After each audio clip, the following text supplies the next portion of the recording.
अस्सलाम वालेकुम। कैंसर ऐसी बीमारी है जिसका नाम सुनकर ही हम परेशान हो जाते हैं और होना भी चाहिए। आखिर 100% इसका इलाज अभी तक ढूंढा जो नहीं जा सका।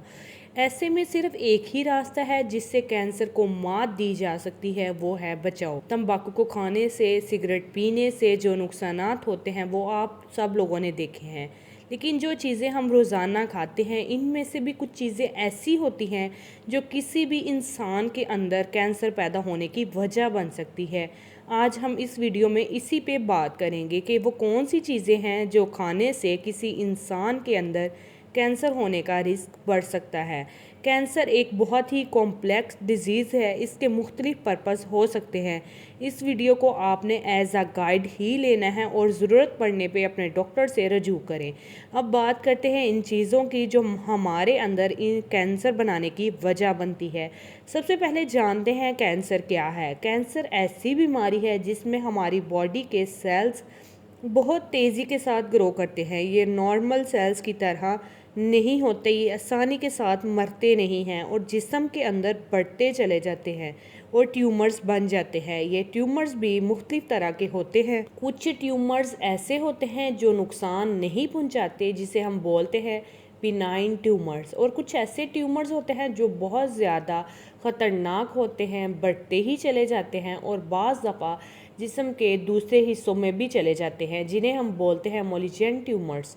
ये मोलिजेंट ट्यूमर्स ही कैंसर होती है। आप सोच रहे होंगे कि खाने का कैंसर से क्या ताल्लुक है। कुछ ऐसे फूड्स होते हैं जिनके अंदर ऐसे केमिकल्स पाए जाते हैं जो जिस्म के अंदर सोजिश और ऑक्सीडेटिव स्ट्रेस पैदा करते हैं। ये ऑक्सीडेटिव स्ट्रेस और इन्फ्लेमेशन जो है हमारे सेल्स को डैमेज करती है, जिससे कभी कभी हमारे सेल्स जो होते हैं इनके अंदर डीएनए में बदलाव आ जाता है और इससे कैंसर पैदा हो जाती है। वैसे कैंसर पैदा होने के पीछे जेनेटिक्स भी बहुत अहम रोल प्ले करती है, इसलिए जो मैं आपको खाने बताने लगी हूँ ज़रूरी नहीं है कि उन सभी को कैंसर पैदा हो जाएगी। लेकिन अगर किसी के अंदर जेनेटिकली प्रीवियस पोजीशन है, जैसे कि अगर आपकी फैमिली में कैंसर है तो आप ये चीज़ें खाएंगे तो कैंसर का रिस्क बढ़ जाएगा। अब बात करते हैं इन खानों की जो कैंसर की वजह बन सकते हैं। नंबर 1 पे बात करते हैं रेड मीट और प्रोसेस्ड मीट। प्रोसेस मीट का मतलब है वो गोश्त जो प्रिजर्व किया गया हो, जैसे सॉसेजेस, बेकन, हाम। और अगर रेड मीट की बात की जाए तो ये फ्रेश मीट होता है, लेकिन बीफ, लैम और पोर्क का होता है। इस तरह के मीट अगर हम रेगुलरली खाते हैं तो कुछ ख़ास तरह के कैंसर हमारे जिस्म में पैदा होते हैं, जैसे कि आंत का कैंसर। इसका रिस्क बढ़ जाता है। प्रोसेस मीट में कुछ ख़ास तरह के प्रेजर्वेटिव्स होते हैं जो जिस्म में जाके कार्किनोजेनिक कंपाउंड्स यानी कैंसर को पैदा कर सकते हैं। अगर रेड मीट की बात करें तो हम रेड मीट को हाई टेम्परेचर पर पकाते हैं तो इससे कुछ हार्मफुल केमिकल्स बनते हैं जो हमारे सेल्स के डीएनए को डैमेज कर देते हैं। लेकिन इसका मतलब ये बिल्कुल नहीं है कि आप इसको बिल्कुल ही नहीं खा सकते, आप कभी कभार इसको इस्तेमाल कर सकते हैं। दूसरे नंबर पे जो चीज़ है जो कैंसर के रिस्क को बढ़ा देती है वो है हाई शुगर कंटेंट वाली ड्रिंक्स, जैसा कि सॉफ्ट ड्रिंक्स, कोलाज वगैरह। ये ड्रिंक्स डायरेक्टली कैंसर की वजह नहीं होती, लेकिन इनडायरेक्टली कैंसर को बढ़ा देती हैं। इन ड्रिंक्स में हाई शुगर होती है और ज़्यादा शुगर खाने से वेट गेन, ओबेसिटी की वजह बनता है। ये ड्रिंक्स इंसुलिन रेजिस्टेंस को भी बढ़ा देती है, जो कि कैंसर का रिस्क फैक्टर है। एक स्टडी के मुताबिक शुगरी ड्रिंक से कैंसर का रिस्क बढ़ सकता है। ओबेसिटी आजकल एक ग्लोबल हेल्थ इशू बन गया है और ये काफ़ी तरह के कैंसर रिस्क को बढ़ा देता है, जैसे कि ब्रेस्ट कैंसर, कोलोन कैंसर। ये दोनों तरह के कैंसर ज़्यादातर ओबेसिटी के लोगों में देखा जाता है।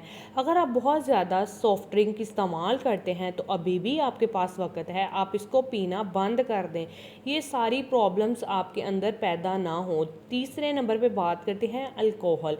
रिसर्च बताती है अल्कोहल जब ज़्यादा मिकदार में लिया जाए तो ये कई तरह के कैंसर को बढ़ा देते हैं, जैसा कि जिगर का कैंसर, खाने वाली नाली का कैंसर। ज़रूरी नहीं है कि आप ज़्यादा पीते हैं तो तब भी हो, अगर आप नॉर्मल क्वांटिटी में भी लेते हैं ना तो तब भी आपके जिस्म में कैंसर पैदा होने का रिस्क बढ़ सकता है। इसीलिए इसको पीना बंद कर दे। जब अल्कोहल पीते हैं तो ये मेटाबोलाइज होता है एक्टल्डिहाइड नाम का कंपाउंड बनता है जो कि एक टॉक्सिक केमिकल है। ये एक्टल्डिहाइड डीएनए को डैमेज करता है। इस तरह ये एक ट्रिगर कैंसर। तो आप इस प्रॉब्लम से बचना चाहते हैं तो इसे पीना बंद कर दें। चौथे नंबर पे है ओवर कुक्ड फूड, खास करके स्टार्ची फूड, आलू या ब्रेड ओवर कुक्ड करने से प्रॉब्लम्स हो सकती है। और वो प्रॉब्लम्स ये हैं, जब हम हाई टेम्परेचर पे इस तरह के खानों को गर्म करते हैं तो एक केमिकल इनके अंदर बनता है जिसका नाम है एक्लामाइड। ये एक्लामाइड तब बनता है जब हम स्टार्ची फूड को हाई टेम्परेचर पर कुक करते हैं, जैसे कि डीप फ्राई करना, डीप बेकिंग करना या एयर फ्रायर में खाना बनाना वगैरह, जिसको अक्सर लोग समझते हैं कि ये बहुत हेल्दी है। इसमें खाना पकाने से एक्लेमाइड पैदा होता है और कुछ स्टडी सजेस्ट करती हैं एक्लेमाइड से कैंसर रिस्क बढ़ता है। जब भी आप आलू या ब्रेड को आपने अगर ब्रेड को टोस्ट करना है तो लो फ्लेम पे टोस्ट करना है, ज़्यादा उसको टोस्ट नहीं करना। और जो आलू है उसको आपने लो फ्लेम पे बेक करना है, ना डीप फ्राई करना है, ना हाई टेम्परेचर पे आपने बेक करना है। फिफ्थ नंबर पे बात करते हैं आर्टिफिशियल स्वीटनर। एस्पर्टेन, सक्रेन और सक्रोलोस होते हैं। कुछ ऐसे लोग होते हैं जो कहते हैं आर्टिफिशियल स्वीटनर ये सेफ़ है और कुछ कहते हैं ये सेफ़ नहीं है। WHO ने भी इस बात को माना है कि कैंसर का रिस्क बढ़ जाता है। इसीलिए जब भी आप कोई शुगर फ्री चीज़ लें तो आप अगर ये आर्टिफिशियल स्वीटनर इस्तेमाल किए गए हैं तो इससे बचा जाए। ये ना सिर्फ अनहेल्दी है बल्कि डेंजरस फूड है। तो आप लोगों ने इन सारी चीज़ों पे ध्यान देना है। ज़्यादा रेड मीट का इस्तेमाल नहीं करना, अल्कोहल का इस्तेमाल नहीं करना, ज़्यादा शुगरी ड्रिंक जो है ना वो बंद करनी है। साथ में हाई टेम्परेचर कुक फूड का उसका इस्तेमाल नहीं करना। आर्टिफिशियल स्वीटनर जिसमें एस्पर्टेन, सक्रेन और सक्रोलोस हो, ये तीनों केमिकल हो, वो आपने इस्तेमाल नहीं करना। आप लोगों को मेरी वीडियो पसंद आए तो चैनल को सब्सक्राइब कीजिएगा। मिलते हैं इंशाल्लाह एक और इन्फॉर्मेशन वीडियो के साथ। अपना बहुत सारा ख्याल रखिएगा। अल्लाह हाफिज़।